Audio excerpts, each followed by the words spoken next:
चलिए दोस्तों, daily maths practice 10 में आपका स्वागत है। एक एक करके सारे सवालों को देखते हैं। हमारे पास जो पहला सवाल दे रखा है दोस्तों, सवाल दे रखा है कि एक आयताकार भूखंड का क्षेत्रफल 432 वर्ग सेंटीमीटर है, लंबाई चौड़ाई की 3 गुनी है। यदि भूखंड की बाड़ लगाने की लागत 8 रुपये प्रति सेंटीमीटर है, तो भूखंड की बाड़ लगाने की कुल लागत आपसे पूछ रहा है। Find the total cost to fence the plot. ठीक है, तो यहाँ पर अगर आप देखेंगे तो यहाँ पर आपको दे रखा है कि टोटल लागत जो है आपका 8 रुपये प्रति सेंटीमीटर है। ठीक है, तो जो भी आंसर होगा दोस्तों, जो भी भूखंड का पेरीमीटर होगा उसमें हम 8 से गुना कर देंगे तो आपका आंसर आ जाएगा।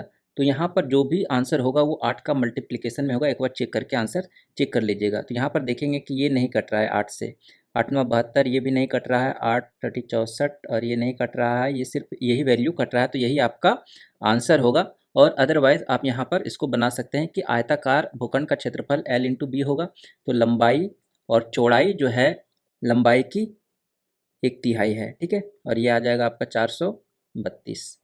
तो यहाँ से एल स्क्वायर बराबर कितना हो जाएगा, 432 दूनी 1296, और 1296 का स्क्वायर रूट क्या हो जाएगा, 36। ठीक है, एल 36 मिल गया, बी कितना मिल जाएगा, L/3 यानी कि 12। अब आयताकार का जो पेरीमीटर होता है वो कितना होता है, 2 × L+B यानी कि 36 + 12।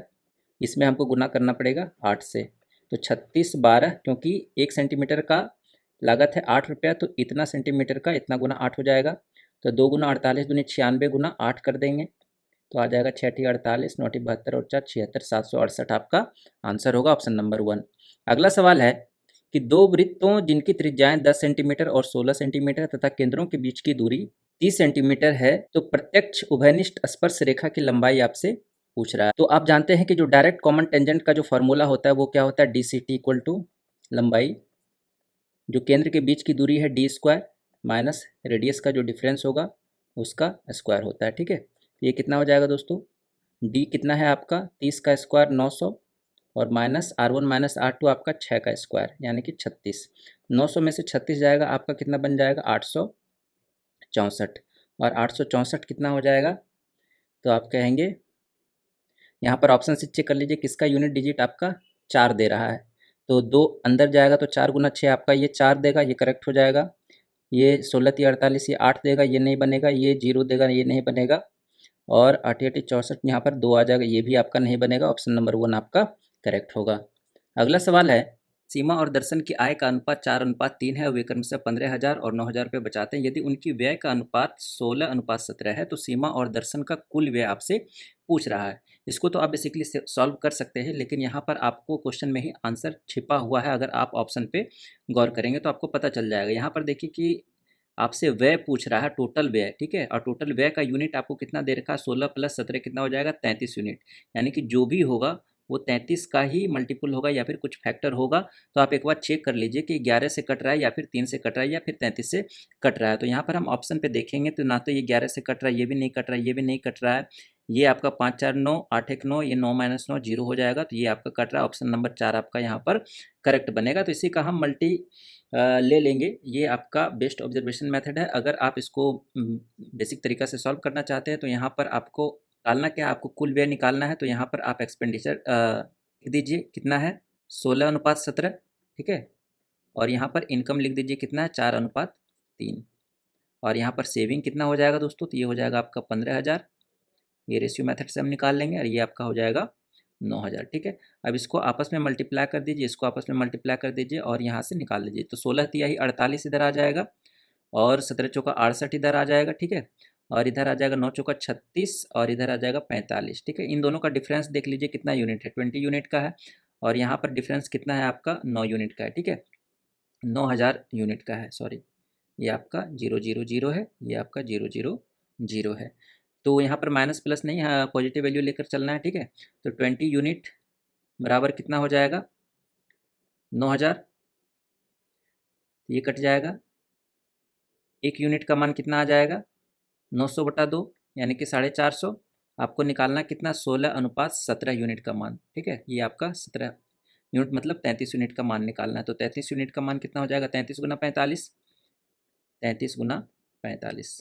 ठीक है, ये आ जाएगा 5×3 = 15, 4×3 = 12, 15 27, और 1 28, 4×3 = 12 और 13 14,850 जो होगा दोस्तों आपका आंसर होगा, ऑप्शन नंबर 4। ठीक है, तो यहाँ पर इस सवाल में अगर आपको इनकम निकालना है तो ऊपर में इनकम का रेशियो रखेंगे, ठीक है। आपको एक्सपेंडिचर निकालना है तो ऊपर में एक्सपेंडिचर का रेशियो रखेंगे। अगर आपको इनकम निकालना है तो ऊपर में जो है फर्स्ट में इनकम का रेशियो रखेंगे और इस तरह से इसको सॉल्व करके बनाएंगे, ठीक है। तो इस मेथड का हम वाइडली यूज़ करते हैं, थोड़ा सा लिमिटेशन के साथ, है ना। चलिए अगले सवाल की तरफ चलते हैं। अगला सवाल है आपका, 25 छात्रों के औसत अंक 60 हैं। दो छात्रों के अंक 75 और 50 के बजाय 72 और 52 लिए गए। पुराने और नए औसत के बीच आपका अंतर पूछ रहा है। What is the difference between old and new average, ठीक है। तो ओल्ड एंड न्यू एवरेज का डिफरेंस जो है इसी यही दोनों के वजह से आ रहा है। तो कितना हो रहा है, 75 का ओरिजिनल था और 50 गलती से 72 लिख दिया गया और 52 लिख दिया गया, ठीक है। और टोटल कितना था कैंडिडेट, 25। तो जो डिफरेंस होगा यही डिफरेंस होगा, 75 में से 72 जाएगा 3 और ये -2 1/25। इसको पॉइंट में कितना कर देंगे, 0.04 आपका आंसर होगा, ऑप्शन नंबर 1। अगला सवाल है कि ए, बी और सी क्रमशः 9, 12 और 18 दिनों में एक ही काम कर सकते हैं। ए ने काम शुरू किया और 3 दिनों तक काम किया और फिर चला गया। फिर बी ने काम ज्वाइन किया, फिर 3 दिनों तक काम किया, फिर सी ने काम ज्वाइन किया और काम पूरा किया। तो काम पूरा करने के लिए सी ने कितने दिन लिए, ठीक है। तो 9, 12 और 18 का जो एलसीएम होगा वो आपका कितना बनेगा, 72। इसका एफिशिएंसी कितना हो जाएगा, 8, 6 और 4, ठीक है।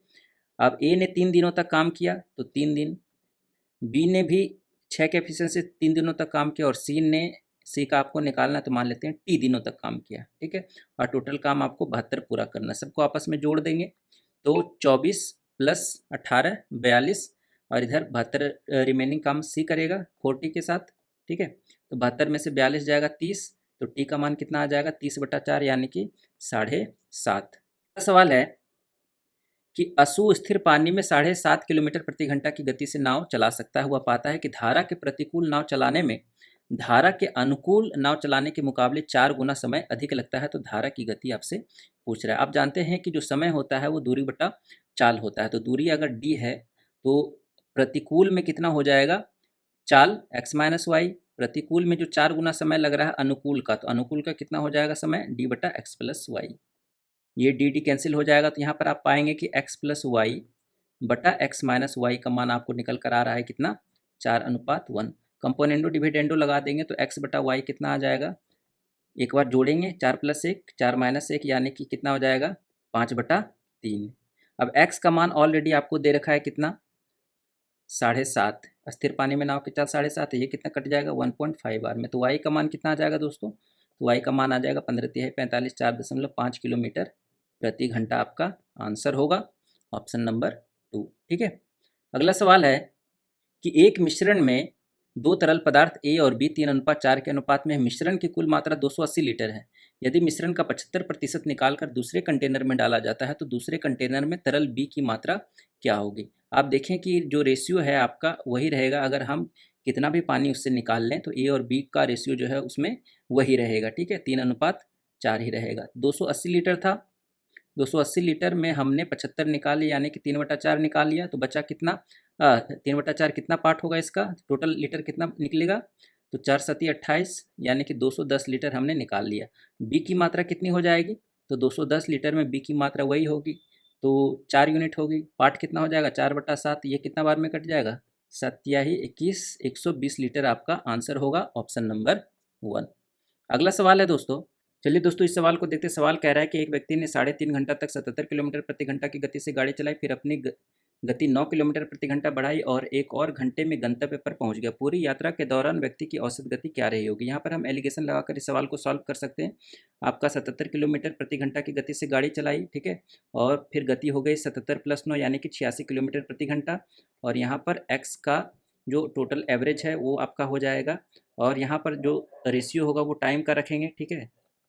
तो रेशियो कितना हो जाएगा, 3.5 घंटा और इधर आपका 1 घंटा, टोटल आपका हो जाएगा कितना, तो रेशियो कितना हो जाएगा दोस्तों, 35/10, 5 × 7 = 35 और 5 दूनी 10, ठीक है। तो यहाँ पर आप चेक कर सकते हैं कि आपका जो रेशियो होगा, जो आपका एवरेज होगा, है ना, वो 77 और 86 के बीच का रहा होगा, ठीक है। तो 77 तो होगा नहीं आपका, 79 हो सकता है, 75 नहीं हो सकता है, 82 हो सकता है। ठीक है, तो किस पे आपका वैल्यू जो है 7:2 यहाँ पर दे रहा है। तो आप एक बार 79 चेक कर लीजिए और एक बार 82 चेक कर लीजिए। 79 पर चेक करेंगे तो 86 में से 79 जाएगा 7 और 79 में से 77 जाएगा 2, यानी कि 79 पे 7:2 आपका दे रहा है। इट मीन्स कि आपका 79 करेक्ट होगा, 82 को हम नहीं लेंगे। ठीक है, तो इस तरह से हम इसको एलिगेशन मेथड से चेक करके सॉल्व कर सकते। एक शहर से बी रति शहर ए से शहर बी की यात्रा करती है। यदि रति अपनी कार को अपनी समान गति के 1/3 पर चलाती है तो वह शहर बी 50 मिनट में देर से पहुंचती है। यदि वो अपनी समान गति पर चलती है तो शहर ए से शहर बी तक की यात्रा में रति को कितना समय लगेगा। ठीक है, यहाँ पर इसको ले लेते हैं आपका नॉर्मल स्पीड। ठीक है, और यहाँ पर ले लेते हैं आपका रिड्यूस्ड स्पीड। ठीक है, आर ले लेते हैं। तो आपका स्पीड का रेशियो कितना हो जाएगा, नॉर्मल आपका 3 यूनिट था, रिड्यूस्ड आपका 1 यूनिट है। ठीक है, तो टाइम का रेशियो कितना हो जाएगा दोस्तों, क्योंकि डिस्टेंस समान है तो टाइम का रेशियो उल्टा हो जाएगा स्पीड का। अब इस यूनिट का डिफरेंस कितना है, 2 यूनिट, और 2 यूनिट का मान आपको कितना दे रखा है 50, क्योंकि 50 मिनट, तो 1 यूनिट का मान कितना हो जाएगा 25। तो आपसे पूछ रहा है कि नॉर्मल में रति कितना समय में तय कर सकती है। तो नॉर्मल का टाइम देखिए, ये नॉर्मल है तो टाइम इसका 1 यूनिट है, तो 1 यूनिट का मान हमने निकाल दिया, 25 मिनट वो पहुंच जाएगी। उसका ऑप्शन होगा आपका ऑप्शन 2। ठीक है, अगला सवाल है कि एक वस्तु का अंकित मूल्य लागत मूल्य से 30% अधिक, यदि ग्राहक को 10% छूट देकर वस्तु बेचता है तो लाभ प्रतिशत आपका पूछ रहा है, प्रॉफिट परसेंट क्या होगा। अगर CP 100 है तो MP कितना हो जाएगा 130। इस पे हमने 10% छूट दिया, दैट मीन्स कि 90% में बेचा, तो 130 का 90% कितना हो जाएगा, 13 × 117 होता है, तो ये हो जाएगा 117। ये हो गया आपका SP और ये आपका हो गया CP। SP CP से कितना ज़्यादा है 17, तो 100 का बेस है तो आपका 17% आंसर होगा, ऑप्शन नंबर 1 आपका करेक्ट होगा। ठीक है, तो ये थे कुछ इंपॉर्टेंट सवाल दोस्तों आज के। तो चलिए प्रैक्टिस करते रहिए, फिर मिलते हैं कल अगले सेट में। तब तक के लिए स्टे सेफ एंड हेल्दी। नमस्कार।